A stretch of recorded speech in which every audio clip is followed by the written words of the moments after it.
हाताला त्यांना वंदन करतो। भगवान पार्श्वनाथांनी दिलेल्या संदेशावर आपण सर्वांनी वाटचाल करूया असं आव्हान देखील मी सर्व उपस्थित असणाऱ्यांना करतो।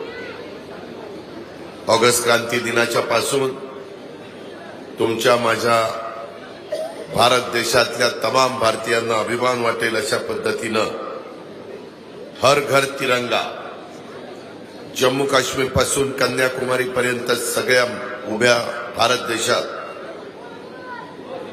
या अभियानाची सुरुवात आपण केलेली आहे आणि 15 ऑगस्टला आपला स्वातंत्र्य दिनापर्यंत चालणाऱ्या या अभियानात विविध कार्यक्रमाचं आयोजन केलेलं। या निमित्तानं मी राष्ट्रवादी काँग्रेस पक्षाच्या सर्व पदाधिकाऱ्यांना, माझ्या महाराष्ट्रातल्या, माझ्या इचलकरंजीच्या सर्व नागरिकांना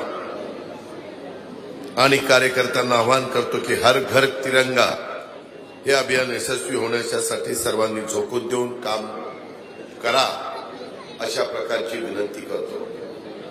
कारण तुम्ही आम्ही इचलकरंजीमध्ये, कोल्हापूरमध्ये, वेगवेगळ्या भागामध्ये चांद्यापासून बांद्यापर्यंत सुरक्षित आहोत। त्याचं कारण जवान तुमच्या माझ्याकरता, तुमच्या माझ्या भारत मातेचं रक्षण करण्याच्या करता सीमेवर लढतात आणि आपल्या सगळ्या भारतीयांना हा तिरंगा एक स्फूर्ती देतो, प्रेरणा देतो, एक मोठा इतिहास त्याच्या मागे आहे याची पण आपल्याला सगळ्यांना आठवण आहे। आज मी तर यायचं कारण म्हणजे हे जे कार्यालय उजव्या बाजूला झालेलं आहे, आमच्या विठ्ठलराव चोपड्यांनी अतिशय पुढाकार घेऊन सर्वांगीण विकासाची टिकटिक 24 तास अखंडित अशा पद्धतीचं काम करण्याचा त्यांनी मनोदय